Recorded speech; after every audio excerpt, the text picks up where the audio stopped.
உன் உடம்புல ஏதாவது சேஞ்சஸ் தெரியுதாடா? வேற மாதிரி ஏதாவது ஃபீல் ஆகுதாடா? அப்பெல்லாம் ஒன்றும் இல்லையாக்கா, ஏன்க்கா கேட்குறீங்க? எதுவாக இருந்தாலும் என்கிட்ட சொல்லுடா, சரியா? எதுக்கும் பயப்படாத. உனக்கு ஹெல்ப் பண்ண என்னால் மட்டும்தான் முடியும்.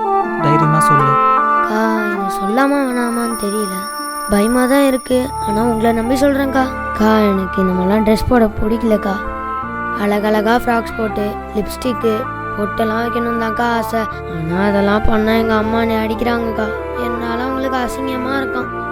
அதனாலே என்னை எந்த சொந்தக்காரன் வீட்டுங்களுக்கும் கூப்பிட்டு போக மாட்டாங்கக்கா.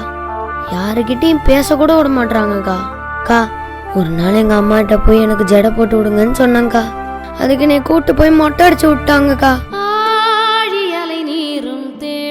இதை பற்றி நான் யார்கிட்ட சொல்கிறது, எப்படி சொல்கிறதுன்னு முடிச்சிட்டு இருந்தேங்க்கா. அக்கா, நான் சத்தியமாக சொல்கிறேங்க்கா, நான் ஒன்றும் வேணும் மட்டும் செய்யலக்கா. எனக்கு இந்த மாதிரி ஏன் தோணுதுன்னே தெரிலக்கா.